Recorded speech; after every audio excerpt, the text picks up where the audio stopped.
Umutungo kamere mu Rwanda, imicungire, imikoreshereze yawo. Reka tubahe ikaze mu kiganiro umutungo kamere, ikiganiro gitegurwa n'ikigo gishinzwe umutungo kamere mu Rwanda. Uyu munsi turarebera hamwe umutungo kamere w'amashyamba, aho tugaruka cyane ku myiteguro y'igihembwe cy'itera ry'igiti n'amashyamba cya 2015-2016. Turi kumwe n'umuyobozi mukuru wungirije ushinzwe amashyamba muri iki kigo, Madame Adria Mukashema, ari butubwira aho imyiteguro igeze n'ikizitabwaho muri iki gihembwe kizatangizwa tariki 28 z'ukwezi kwa 11 2015 mu karere ka Gatsibo. Twasuye n'aka karere tureba aho imyiteguro igeze. Abaturage turi kumwe muri iki kiganiro barasanga kubungabunga amashyamba bagabanya ibicanwa biyakomokaho ariyo gahunda nziza yo gushimangira kuramba kw'amashyamba, iyo soko y'iterambere ry'ubukungu n'imibereho myiza yabo. Kurinda no gufata neza ingemwe zatewe kugeza zikuze niyo ntego, kuko bizatuma 30% by'ubuso bw'u Rwanda buteyeho amashyamba bigerwaho vuba. Shuti bakunzi b'ikiganiro umutungo kamere, ibi nibyo tugarukaho mu kanya. Iki kiganiro murakigezweho nanjye Jean Paul Mbarushimana.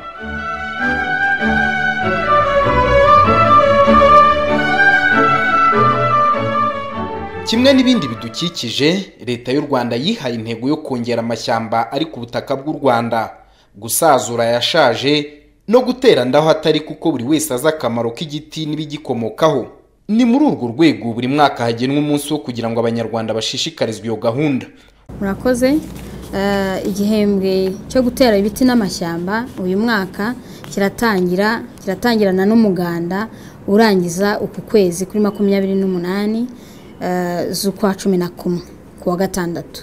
Ariko byumvikane neza ko gutera aho imbuto zagiye ziboneka zaratangiye, ariko uwo munsi no kutangiza ku mugaragaro. Uyu mwaka ni inshuro ya 40.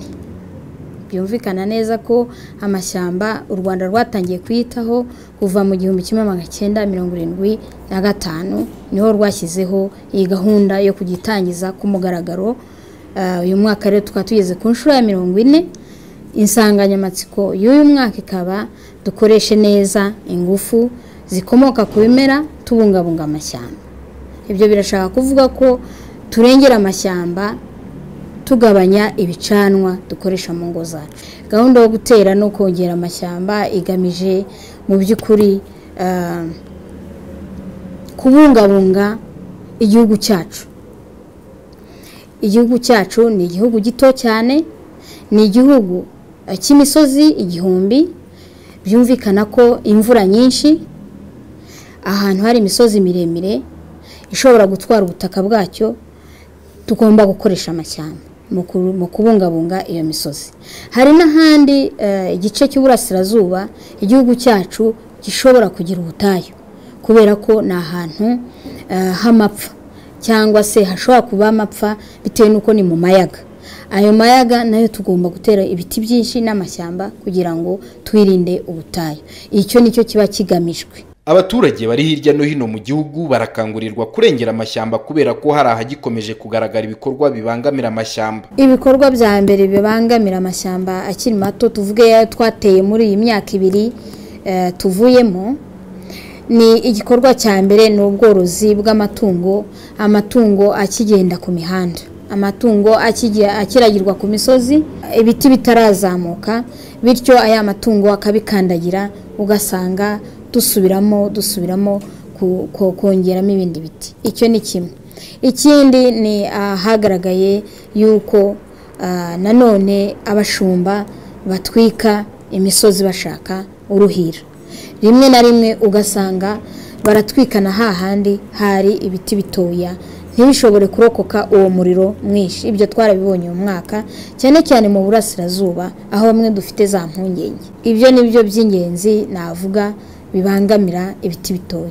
Mu bice bimwe by'intara y'Iburasirazuba haracyabonekamo imisozi yambaye ubusa ikenewe guterwa amashyamba. Gusa itangizwa ry'iki gihembwe muri iyi ntara mu karere ka Gatsibo bizaba umusemburo w'abahatuye kumva akamaro k'igiti. Abo twasuye bariteguye nk'uko babitubwira muri iki kiganiro. Imyiteguro rwose ni myiza cyane, turayitegura ku munsi w'igiti. Igihe uzabera turabyitegura cyane. Inaha rero muri Gatsibo cyane cyane n'umudugudu wa Karenge, igiti gifite akamaro. Urabona nk'iyi gasiya, kariyendara, resena, cyane cyane resena amatungo arabirya, hanyuma inka igakamwa neza. Ikindi cya kabiri bivamo imishingiro yo gushingira ibishyimbo. Ahantu havaga ikiro nka 500 cy'ibishyimbo bigufiya, iyo bishingiriye byikuba umusaruro nk'inshuro 3. Kandi nanone ibyo biti nanone amababi yayo arangwa akagwa hasi, ubutaka bukagira bute bukongera bukagira ireme, bugafata ubutaka bukabyara ifumbire amababi yabyo. Urumva ko igiti kose ari ingirakamaro. Gahunda rwose turayiteguye. Hari ahantu hari imisozi yari idafite ibyo biti, ndumva ugezeyo wasanga abantu baramaze kwitegura, baracukuyeyo imyobo kugira ngo itariki yo gutera igiti zagere, imyobo ihari yo gutera tuzatera igiti neza nta kibazo. Abatuye mu misozi mibihanamye nimuyobora kwisurira imbura ubutaka, iyo wateye ibiti byinshi bigakura ubutaka aho kugenda. Uyu ni umwanya mwiza wo kuzirikana akamaro ntagereranywa amashyamba afite mu bukungu n'imibereho myiza y'Abanyarwanda.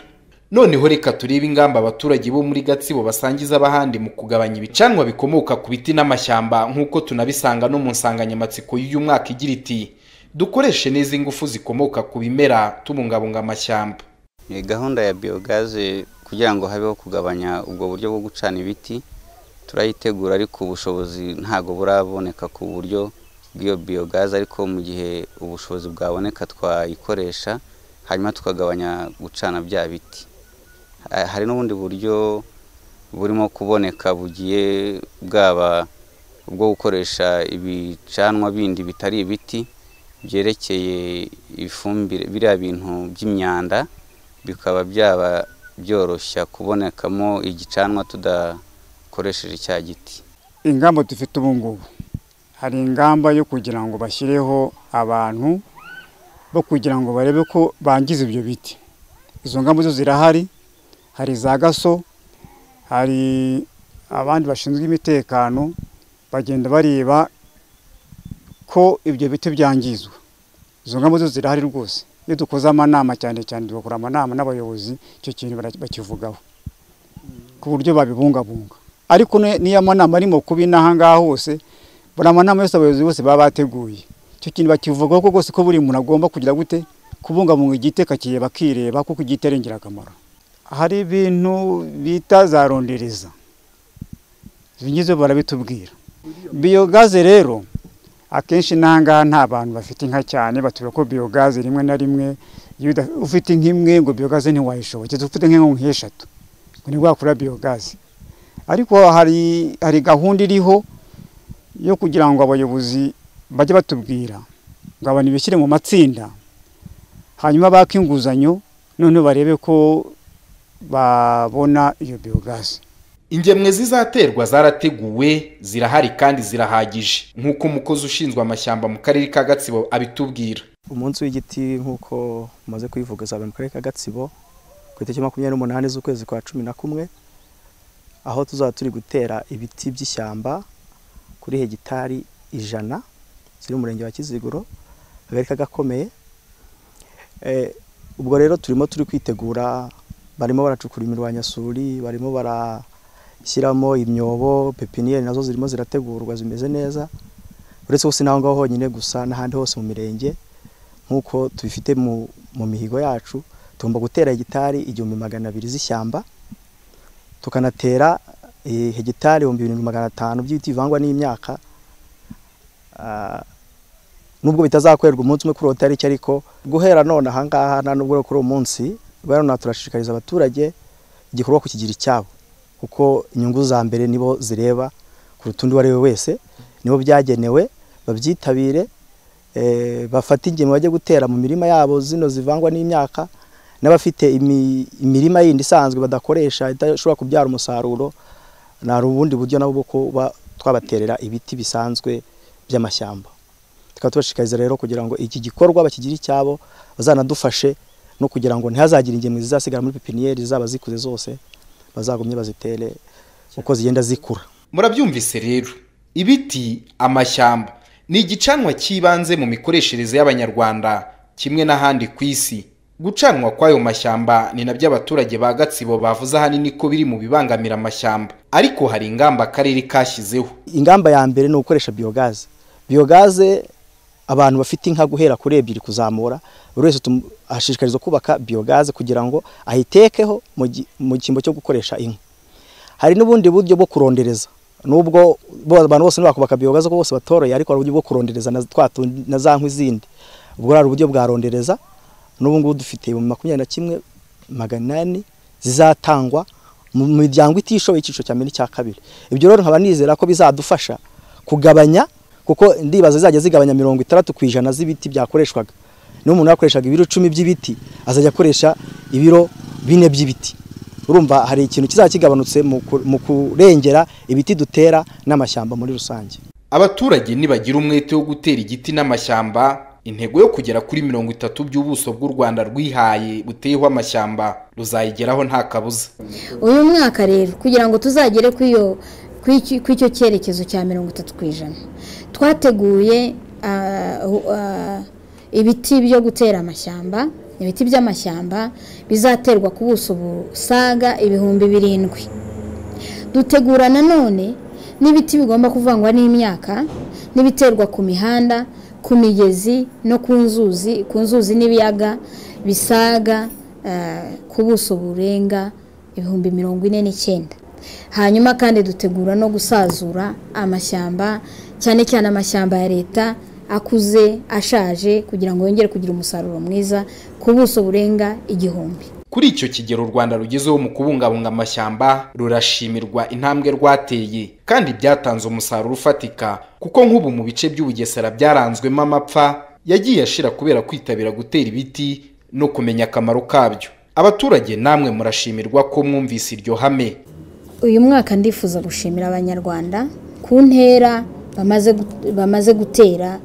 Iyo urebye usanga Abanyarwanda bitabira muri ibi bihe, bitabira kubungabunga amashyamba yatewe amatoya, ugasanga nta gihombo igihugu kigifite.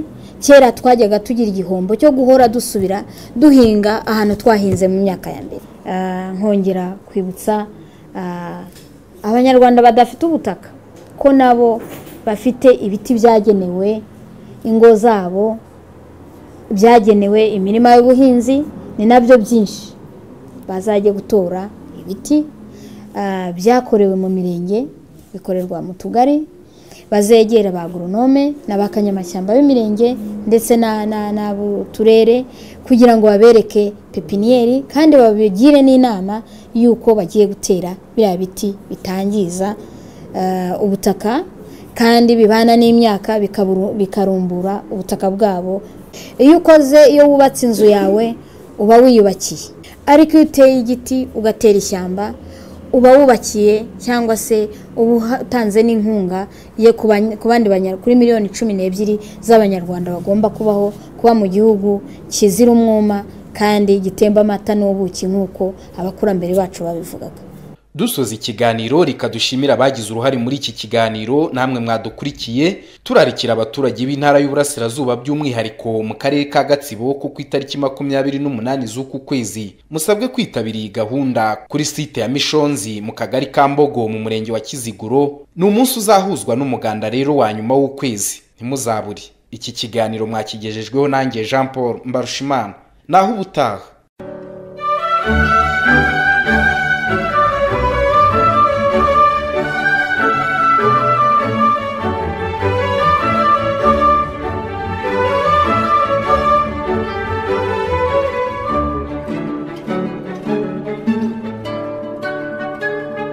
Umutungo kamere mu Rwanda, imicungire, imikoreshereze yawo